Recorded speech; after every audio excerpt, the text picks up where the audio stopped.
Labor came out. Oh, we're good. I'll keep going. Department of Labor essentially is going to always be influenced by the presidential administration that's in place at the time. So that's where this came from, was the Biden-Harris administration. What they do is they set their percentile of what is considered sort of like the lowest range of the United States. So they came up with these numbers by the thresholds are tied to the 35th percentile of salary in the lowest wage census region, which is currently the South.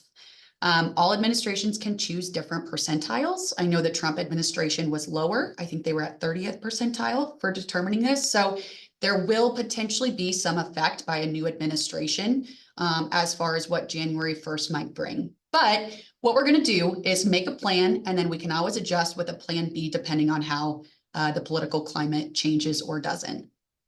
So phase one already happened July 1st. That salary threshold increased from that $35,000 number to the $43,000 number, almost $44,000. And then phase two is going to be effective January 1st. That will increase from that $43,000 to the $58,656. The other things that are going to be affected that are part of this final ruling are going to be an adjustment for salary threshold for highly compensated employees, also known as HCEs. So this is a part of the exemptions tests in which someone must meet a certain exemption in order to be considered salaried exempt. So they define a highly compensated employee by a number, a salary, in order for a person like that to be able to meet exemptions test to be classified as exempt in salary. So that's going to increase, that increase on July 1st, and then it's going to have another increase as of January 1st, all the way up to $151,164 on an annual basis. So that is equivalent to the 86th percentile of full-time salaried workers in the nation. So that's where they came up with that number from. The other part of this final ruling is going to be starting July 1st, 2027. So we've got about 3 years there.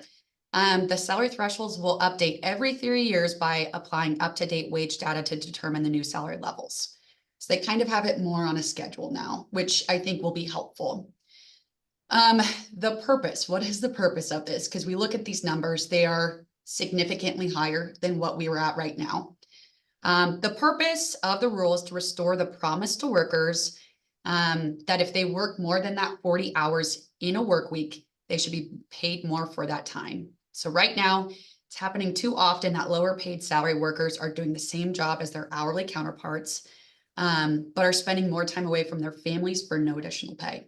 So that's where the administration came up with the idea of looking into this in the first place. Plus, cost of living is not going down right now. So we're going up. So that's a little bit of context on why this came about. The Department of Labor did extensive research engagement with employers, workers, unions, all different types of industries. They took 33,000 comments when they put together their developed final rule. So they went through an extensive process. But the scary part is, like, what do we do? We may not be getting more rev, but how do we account for these numbers? They're significant and they may affect a lot of our workforces. Well, at Zell, what we've been doing is audit. We need to audit. We need to figure out how many people this affects. We need to audit those current compensation levels of the exempt employees to determine which ones will be impacted by those new numbers. We need to look at those that are subject to the HCE exemption, as I had mentioned from the test, to figure out who might fall below those, but still want to be classified as an HCE to be exempt. Verify exempt employees' actual job duties. So, like, what are they doing? Do we need to adjust their job? Do we need to look at their job descriptions? We need to see if they meet the exemption test and that they are paid correctly based on that. For exempt employees who are earning less than the increased thresholds, we need to decide what makes sense. Do we increase their annual compensation to account for those new thresholds? Or do we reclassify them as non-exempt and thus eligible for overtime? However, I want to say the word consistent. Please make sure that we do this on a consistent basis. So for folks that have the same job titles, we're not going to reclassify one, but increase the threshold for another. So making sure we're being really consistent with that. Ensure that employees who are reclassified to non-exempt, who were once exempt, understand timekeeping policies and procedures. That's important because they'll start having to record their time. Plan for the effect of commissions, bonuses, potential incentives for non-exempt employees when evaluating that impact of the overtime calculation for them. And then remember, employees who meet an exemption can be classified as non-exempt and eligible for overtime. However, it cannot go the opposite way. If an employee who does not meet an exemption, they cannot be classified as exempt. So we can essentially make our entire workforce hourly. But that's not always in the best favor of the employer, right? We know a lot of positions put in a lot of time, a lot of hours. So that's why they have that exemptions test in place. And then consider some other things just kind of outside of this that it may affect, it may not. Consider revising personnel policies to require reauthorization of overtime or limit the amount that an employee may take without authorization. But in the end, even if an employee works unauthorized overtime, we still have to compensate them accordingly. And then finally, consider your staffing levels. Do you need to hire someone else? Do we need to consider how much overtime someone is working? Maybe someone is doing the job of 2 people right now. So consider all of that, and also then consider the benefits that it would cost to hire an extra person. So when I had mentioned, like, what do we do? Those are all the steps here at Zell that we have taken for this July 1st new salary threshold. We're going to have a lot more folks that are going to be affected by the January 1st one. So have a plan in place, expect it, be ready for it. We can help put a plan together for you. We can identify who it's going to affect, what policies it's going to affect, all of that. And then be ready if it doesn't. And if it doesn't, then let's have a plan B, C, and D. So that's our approach here at Zell. That's what we've been doing. So far, so good. But we'll kind of see what the next few months bring. And we'll just roll with whatever we need to roll with. So that's kind of what I wanted to explain and how we're approaching this. It's scary, but if you have a plan in place, it'll be just fine. Employees understand the purpose of this is for employees as well. So what I want to do now is pass the baton off. I think, Linda, probably you were next. I would love to hear what you guys are doing to combat any of the hesitations and craziness that this is bringing. Great, thank you. Thank you so much. Yeah. Let me share my screen.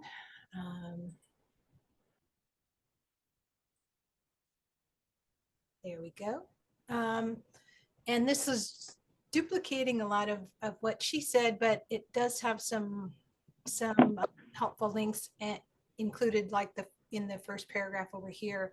And I will send these out to everyone. I'll send the slides and I'll send some of the links that we found helpful. Just to back up a minute. So I'm Linda Reinhardt. I'm with Collaborative Business Support. It's a network of independent advisor consultants, and we come together and solve client problems and provide solutions.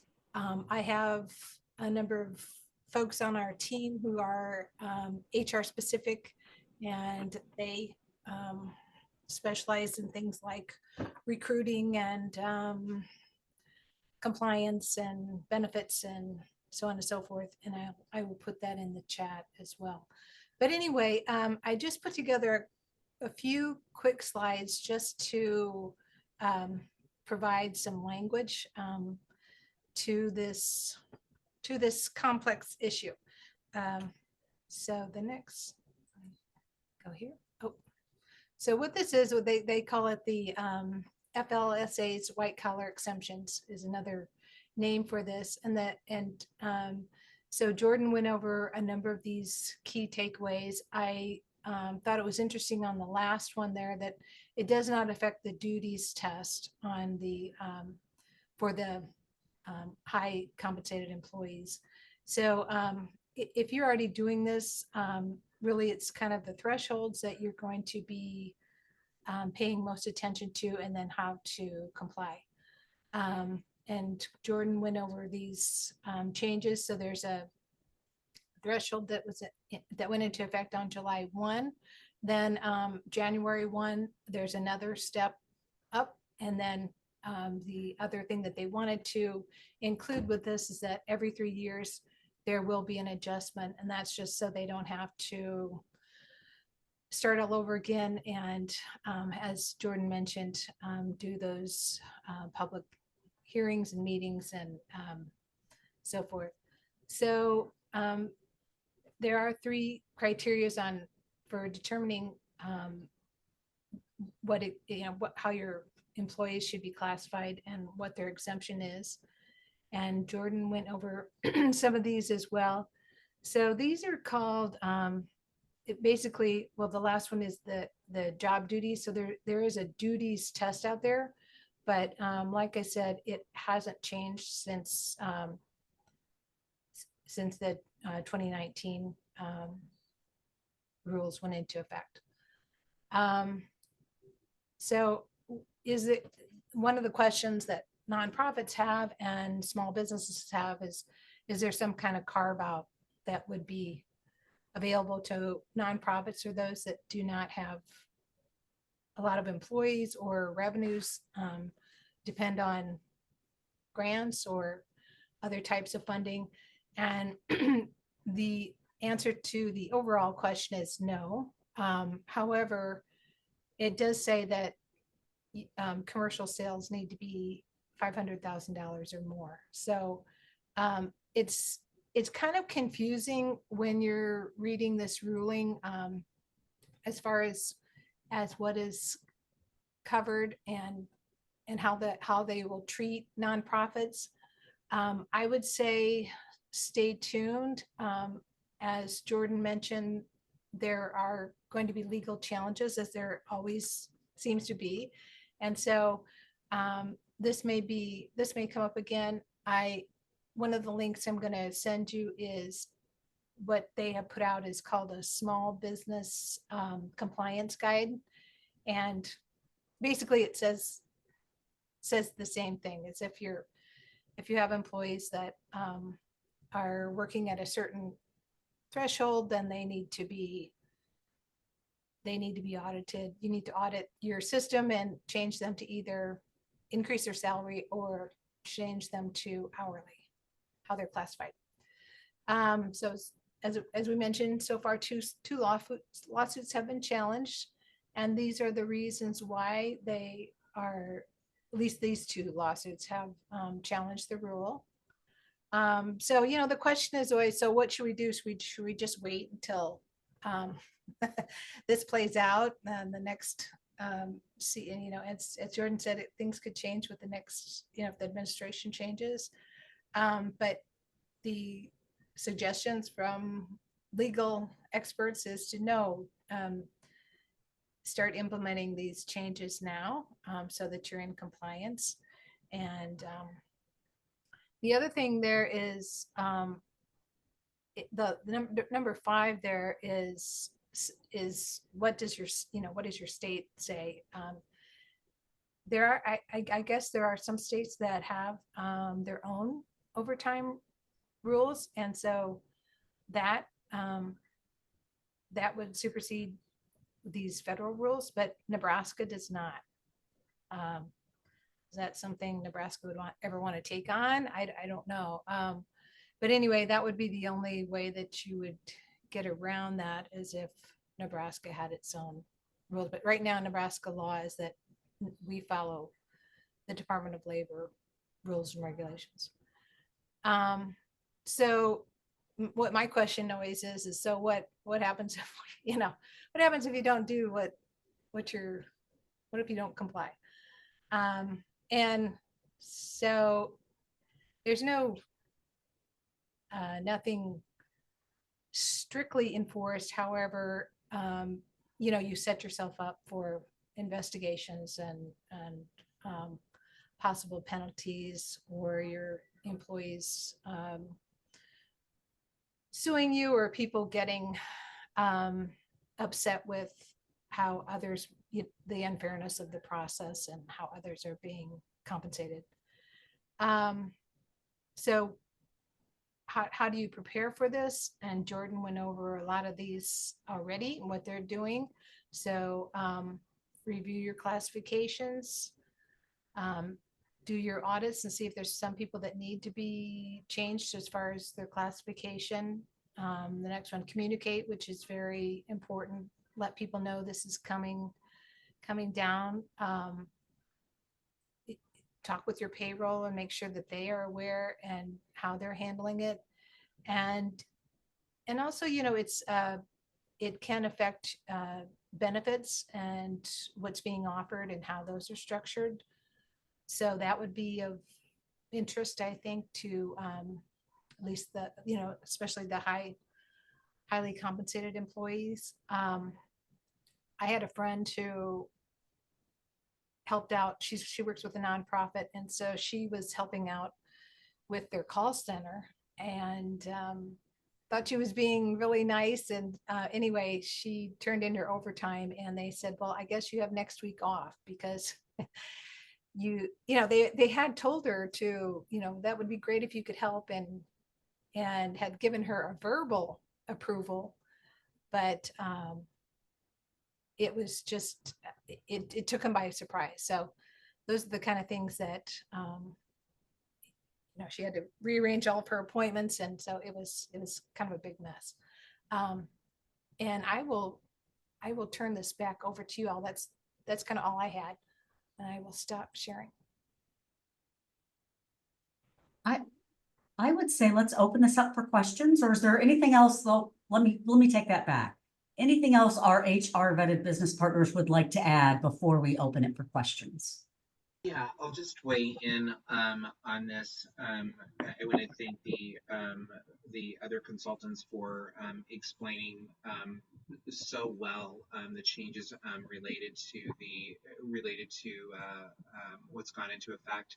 We have at Lutheran Family Services, we had 2 employees that the July change impacted. To Jordan's point earlier, after going through the audit, we have 53 employees that this will impact as of January. So the idea of auditing now and auditing earlier rather than later, and making sure that you're constantly going through that audit is critical. There's no other way to do it than to roll up your sleeves and to get in there and figure out where people are in terms of pay. The other thing that I would really, really encourage, if you haven't done this in a bit of time, this is a great time to do a job description on it as well. Not just for those people who may be impacted by this change, but organizationally.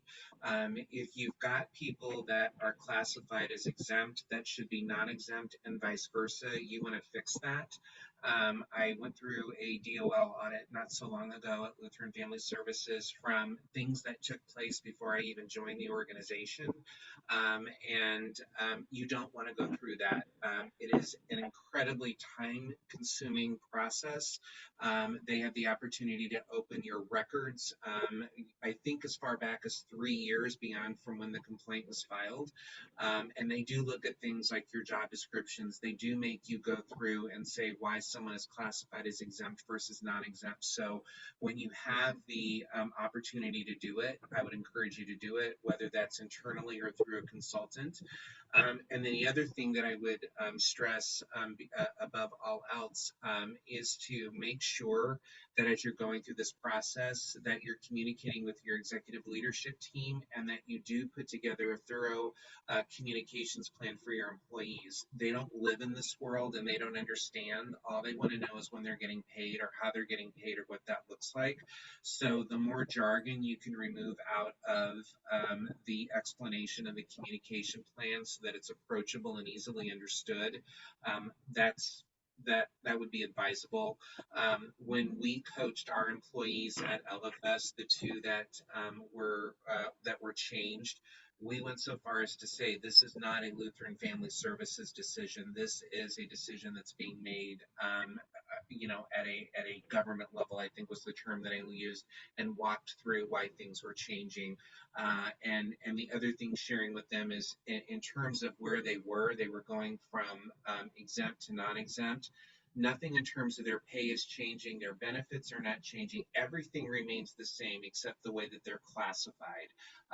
And making sure that they understood that and that they then did qualify for overtime if they worked more than 40 hours in a week. Those things are really, really important for employees to walk away with. And I can't stress that communication piece enough. I mean, we live in it, so we understand it, but if you don't, it feels really intimidating and a little bit scary. So that would be my and the clients that I'm consulting, I've shared that with them as well. Is that the mechanics of it, I won't say are easy, but it's secondary in my mind a little bit to how it's communicated to staff, because you don't want your team panicking over these kinds of changes unnecessarily. So. Well, thanks to all of you. Let me get to the questions in the chat. One question that came up last time our group was getting together was, would this impact flex time? And would it impact flex times on those employees that are salaried? To me, it didn't seem like it would, but while we have you here.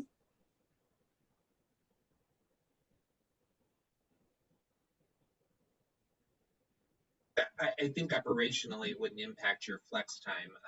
Okay. I would encourage you to look at your procedures, things along those lines. But flex time is flex time.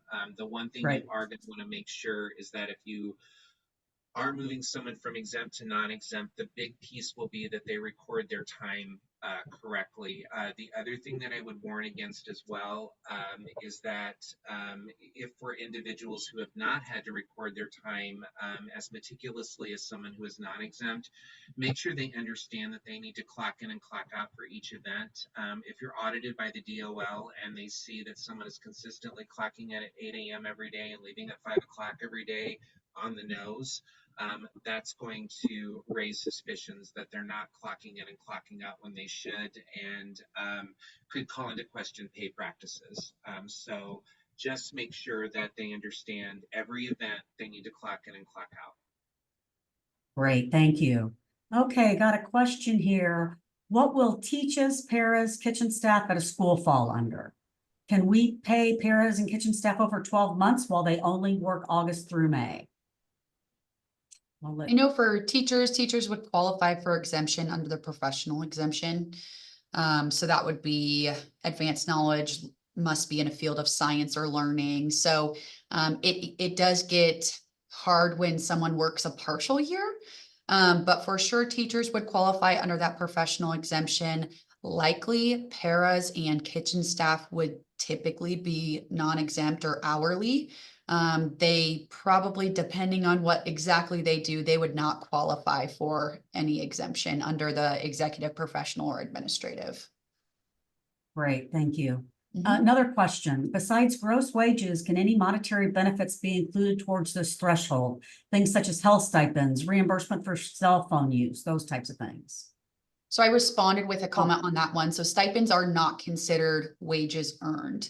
And these thresholds are based off of earned wages base pay. So Great, the thank answer would you. be no, unfortunately.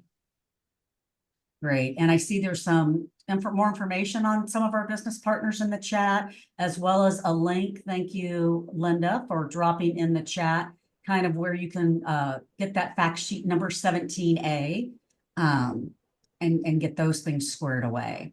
Yeah. So, I would go just ahead.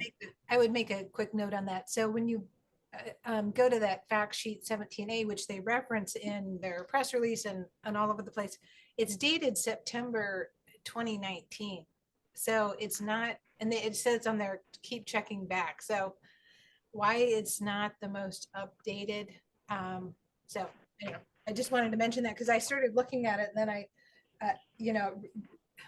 had to go back and look at the top and it's like, oh my gosh, this isn't even current. And then I kept trying to Google, where's but anyway, that's what they have out there. Maybe by the end of the week, they'll have it updated to 2024. Well, and I was trying to remember, because I remember us having these conversation years ago before the pandemic and people were concerned, and then it all kind of fizzled. So maybe it hasn't been updated since it's all been on in limbo. I don't know. I don't know. I do understand that there's a stay on this in Texas. So if you're not in Texas, you still need to be following these rules and implement them. Other questions, thoughts, comments?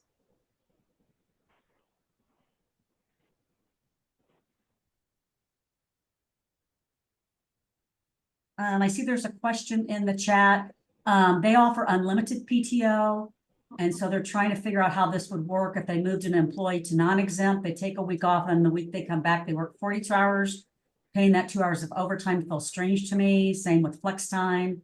If we have someone who works 35 one week and 45 the next, how do they make that up? Is that correct? Yeah, sorry for the scenarios, Anne. I just like don't know how to explain the problem. Like, and I'm trying to understand how to reconcile flex time. I guess Yeah. they would I'm be with you. clocking their hours, but it's not going to be accrued in the same pay period. So literally speaking, one pay period, they're going to have more hours than another. So Mhm. Yeah, so that's going to be a challenge of unlimited PTO and how this works, because you are correct. So if someone works over 40 in a work week, they're going to get that as overtime. Now with unlimited PTO, if they take that whole week off and the other half of the pay period, they're going to be able to use that PTO for those 40 hours. So it is, you are applying that correctly. But that is going to be a challenge of organizations that have unlimited PTO. do you That- think that- that the exemption can work with unlimited PTO, or do you think we would have to go back to a less flexible policy like earned PTO for the positions that are potentially considering moving to exempt? Because the fiscal note for our organization, someone said they had like 50 employees at Lutheran Family Services. I can only imagine what that fiscal note would be. It's pretty serious for just like our Yeah, so and I would be curious to hear what other people would do, but for me, if I'm working with a non-exempt employee, I would rather have a defined accrued PTO system rather than an unlimited system for the reasons that Jordan cited. It's not impossible to do, but it's administratively cumbersome, and it gets really difficult to explain to employees. If you've got a group of exempt staff and you want to give them unlimited PTO, great. That's not going to present the challenge. But for hourly people, it becomes really, really difficult, A, to administer, and then B, to your point, to sit down and explain to them how it works. So that's just my 2 cents, and I'm all about I don't want to say the easy way, but I'm all about making sure that the policies and procedures are easy to understand. I'm a believer of clear is kind, and the more complicated you make it, the more time you spend administering the process. So that's just my 2 cents. Well said, Ralph. Someone wants to know, can you explain how DOL defines a highly compensated employee? Yep. So highly compensated employee is an employee who's paid a total annual compensation of before the first July 1st, $107,432. So they're deemed exempt under Section 13A1 as an employee who earns that and is paid on a salary basis. The employee's primary duty includes performing office or non-manual work, and the employee customarily and regularly performs at least one of the exempt duties or responsibilities of an exempt administrative or professional employee. So typically what that's going to mean is if someone hits that threshold of that number, so before July 1st, it was 107,000. And they're doing something that a normal, salaried person would do based on the other 3 exemptions, then they're going to be considered an HCE. So it's really mainly focused on their salary. And if they hit that amount, then they're typically going to be considered an HCE. So it would include salary, and I'm guessing bonus, but no other benefits like health insurance. Correct. If so it would have to be like some type of like guaranteed bonus that's part of their base pay. Right. Oh, okay, Mhm. Right. okay. So the only thing I know that you use, I mean, I get that description of it, but the only thing I'm familiar of using HCE for is when you're doing your 403B Yeah. testing. And is that it? The only reason you want somebody to be an HCE, or what are the other implications of somebody being an Yeah. HCE? Yeah, so you're right in that HCEs are affected with retirement, but also like any type of discrimination testing, even like health insurance benefits. In those cases, specifically, I'm thinking for retirement, an HCE is not the same definition as this HCE. They're actually going to usually be like the 2 or 3% top earners of the company. So they don't necessarily have to meet a certain salary threshold to be considered an HCE for benefits purposes. Does that help answer your question? Ish. Ish. The Yeah, other it's thing that confusing. I would add on to what Jordan is saying, while the compensation is really important, don't lose yourself in the compensation number, meaning, oh, well, this person makes X, so they should be this. Mhm. Really go through that duties test and make sure that you understand exactly what it is that person is doing. That's what Jordan was saying. That's what Linda was saying earlier about the job description. Yes, their compensation does play into it, in terms, are they at this weekly level of pay?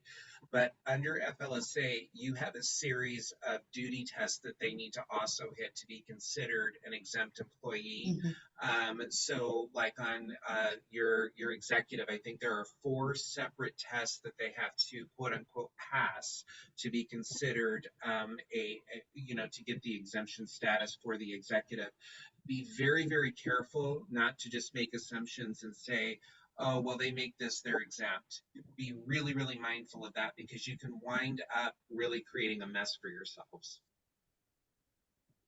Great, thank you. Another question. Someone has a part-time salaried employee who is at the director level. Their salary is prorated to 25 hours a week, and they're curious as to would this raise an alarm with the DOL if the part-time salary fell below the threshold?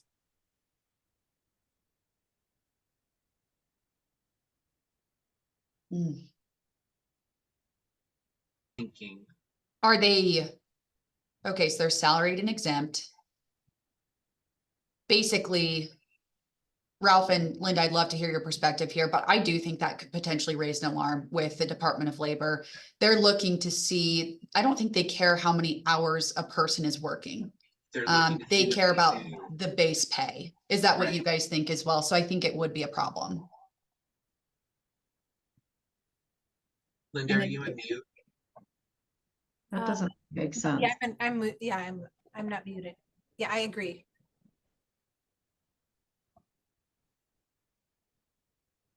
Okay, and it looks So like there's the no other, so there's no conversion to like an hourly pro rata rate? This is Barb from Magdalene. I asked this similar question to Society of HR Administrators, and they said, no, it's about the money. It's about the pay level. It doesn't matter about the hours. So just to clarify, you're saying like if we have some salaried part-time supervisors, they would, with this new role, they would need to be converted to non-exempt. I would recommend that. I would, yeah, agree. But then our other supervisors, because just being consistent with either non-exempt versus exempt, would you then recommend that we just switch them over all to be non-exempt, or? If they're considered full-time, I think that can be the differentiator. So I think you could Okay. keep them potentially separate just by the classification of full-time or part-time. I think that you don't have to lump them all into the same way because there is a differentiator there. Gotcha. Yeah. Thank you. it looks like the other questions in the chat have been answered. So thank you for those experts that are monitoring the chat. Anything else, or we can use the last portion of this to just do a very quick high level, here's what we heard with the salary and benefit survey.